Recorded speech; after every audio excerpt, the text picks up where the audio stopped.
Hey, what's up everyone? I have to say that one of my favorite genre in video games would be horror games. But to be more specific, horror games that have some kind of folklore or urban legend behind the plot.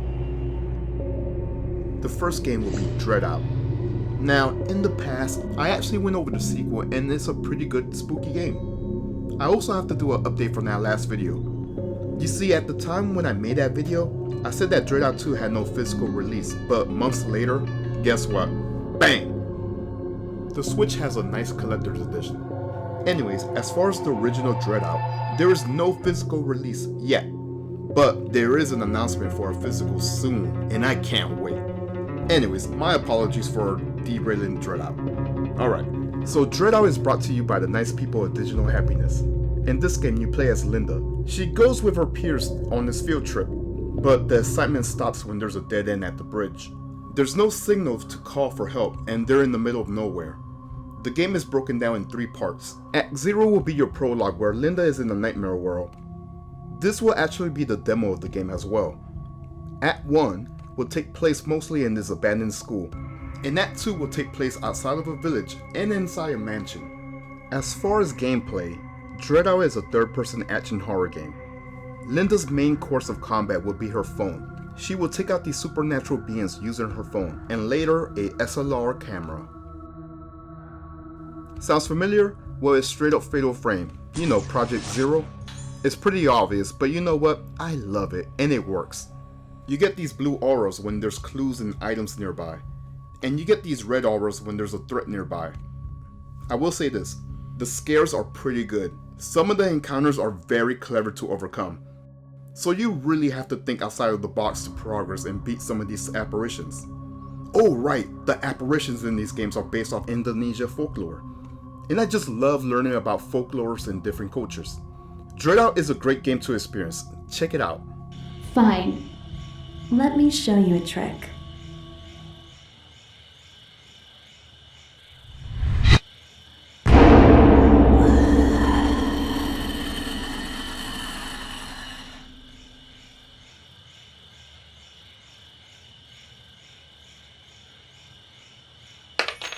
The next game is White Day, a Labyrinth Named School.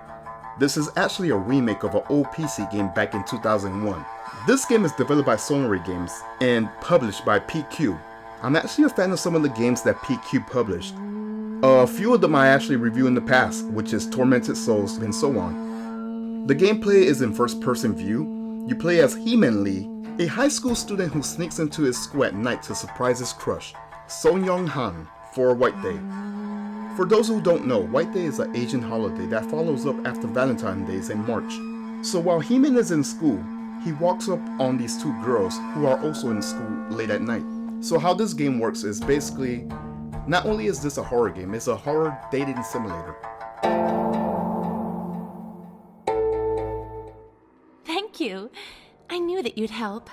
The girls will ask you questions throughout the game, and depending on your answers and how you treat the girls, it will affect the outcome of the game. How is it a dating simulator? Well, I'm not gonna say much, but it will determine in a way who will be the final girl you end up with. And I mean that in so many ways. I really don't want to spoil the details, but just trust me on this. For the most part of the game, you collect notes and items. But the game is heavy on puzzles to progress. The biggest progression will be the boss encounters that drop off these talismans, each unlocking a new path of the school.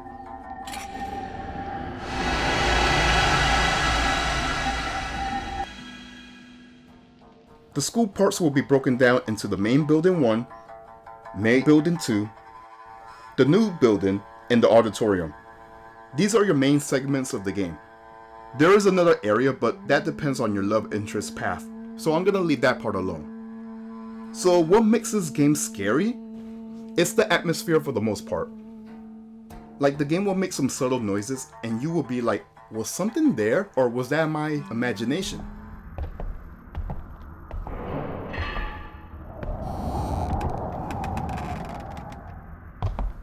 However, on that note, you're not gonna breeze through the school since it's late at night.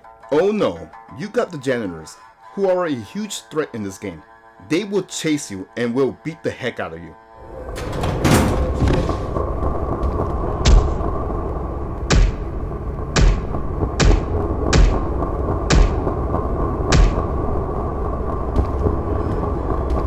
There's no combat in this game, so you have to use stealth. Try crouch walking and don't rely much on turning on the lights. It will get their attention. And honestly, I wasn't aware that there was 2 janitors until a cutscene near the end of the game. The models of this game are nearly identical. And I don't only mean the janitors, but also the love interest.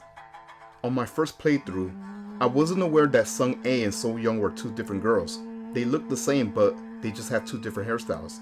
Also, the janitors won't be the only threat in this game, but there's also ghost encounters in this game.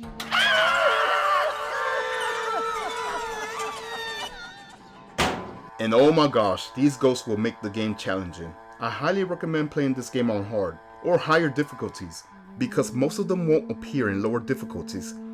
The only problem will be the janitors, because their AI is stupid sensitive and will know that you're nearby. Oh my gosh, especially in the new building. Because he will spawn in areas that you have to go and solve puzzles at. And you need some time to solve those puzzles, but you can't do it if the janitor's trying to beat you up. So I'm kinda mixed with recommending hard mode, but the ghost encounters are pretty cool. Check out White Day, it's a fun game. The last game will be The Bridge Curse: Road to Salvation. This is brought to you by Some Star and East Asia Soft. The Bridge Curse is a first-person horror game based off of urban legend in Taiwan. In this game, you take the role of 6 different students and experience these hauntings gone wrong on campus ground. This game has quite the atmosphere, as the campus could give you chills when it's nighttime. Everyday things that you see at school could look like a threat at night. The gameplay of this game will be mostly a walking simulator, but the other part, you have to run for your life.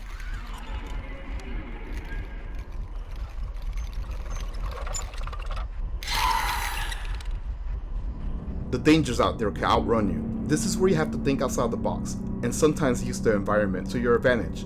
Sometimes you just have to hide and wait for the opportunity to get out. There's no combat here for the most part. You just have to encounter and enjoy a good story with some good scares.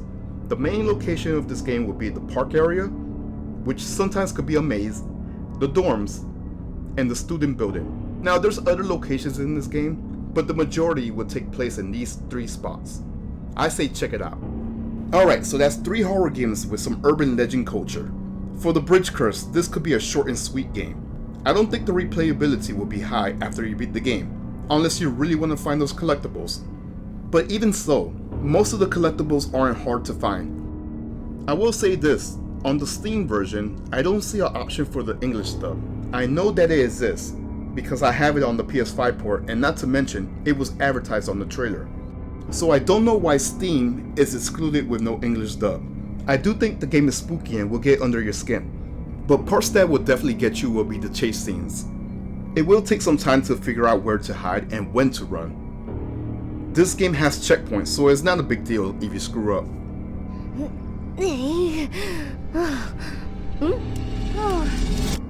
For White Day, I love the atmosphere a lot. It's honestly the selling point of this game.